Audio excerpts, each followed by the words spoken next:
Day 14 Shriram ओम नमो जी गणनायका सर्वसिद्धि फलदायका अज्ञान भ्रांति छेदका बोधरूपा आता वंदीन वेद माता श्री शारदा ब्रह्मसुता शब्दमूळ वाग्देवता महामाया आता सद्गुरु वर्णवेना जेथे माया स्पर्शो सकेना ते स्वरूप मज अज्ञाना काय कळे आता वंदीन सज्जन जे परमार्थाचे अधिष्ठान जयाचेची गुह्य ज्ञान प्रगटे जनी आता वंदू श्रोते जन भक्त ज्ञानी संत सज्जन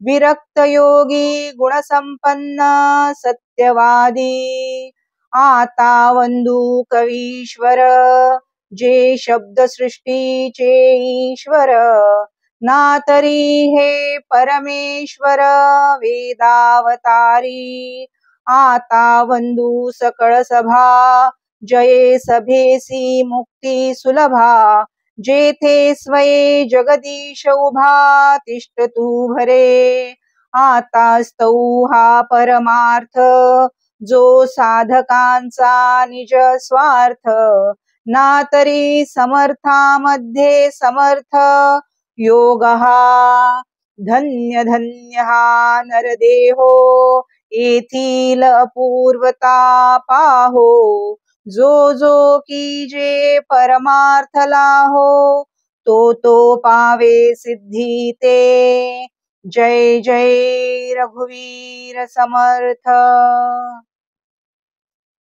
श्री समर्थ स्तुती।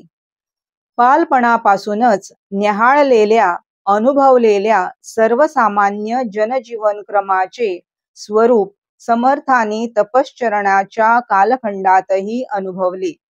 श्री समर्थ स्तुती। बालपणापासूनच न्याहाळलेल्या अनुभवलेल्या सर्वसामान्य जनजीवन क्रमाचे स्वरूप समर्थांनी तपश्चरणाच्या कालखंडातही अनुभवले। पुढे देशाटनाच्या निमित्ताने ह्याच अनुभवाला विराट स्वरूप प्राप्त झाले।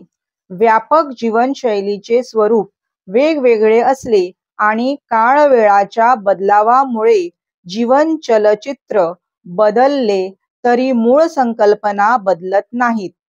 ह्या गोष्टीचा अतिसूक्ष्म गंभीर विचार करून साधारण ते असाधारण मनुष्य जीवन कला सुस्पष्ट व सोप्या मराठी भाषेत समर्थांनी दासबोध रूपाने शब्दबद्ध केलेली आहे। त्यामुळे दासबोध कधीही वाचला ऐकला तरी तो वाहत्या नदीप्रमाणे नित्य नूतन वाटतो। श्रीराम। दासबोध विचार। मानव देहाचे स्तवन करताना समर्थ म्हणतात, धन्य धन्य हा नरदेहो येथील अपूर्वता पाहो जो जो कीजे परमार्थ लाहो तो पावे सिद्धी ते। 1:10:1 हा नरदेह धन्य धन्य आहे। येथील अपूर्वता पहा की परमार्थासंबंधी जी जी इच्छा धरावी ती ती इच्छा केवळ आणि केवळ नरदेहातच सिद्ध होते, सफळ होते, प्राप्त होते। नरदेह आणि सकळ सांग तेणे धरावा परमार्थ मार्ग लाग वेगे। 1:10:32 सांग नरदेह जोडले आणि परमार्थ बुद्धी विसरले ते मूर्ख कैसे भ्रमले माया जाळी। 1:10:33 सर्वांगानी व्यवस्थित असलेल्या मनुष्याने तत्काळ परमार्थाचा मार्ग अवलंबावा।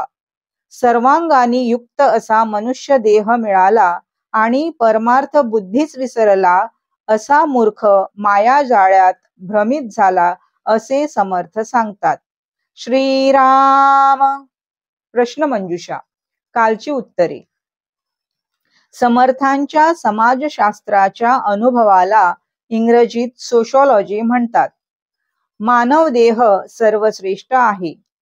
श्रीमद भगवद्गीतेत कर्मयोगानंतर ज्ञान कर्म संन्यास योग सांगितला आहे. आजचे प्रश्न. समर्थांनी मानव कल्याणासाठी कोणता ग्रंथ लिहिला? कोणता देह धन्य धन्य आहे? श्रीमद भगवद्गीतेतील 5व्या अध्यायात कोणत्या योगाचे विधान सांगितले आहे? शुका सारिखे पूर्ण वैराग्य जाचे, वशिष्ठा परिज्ञान योगेश्वराचे, कवी वाल्मिका सारिखा मान्य ऐसा, नमस्कार माझा सद्गुरु रामदासा. जय जय रघुवीर समर्थ.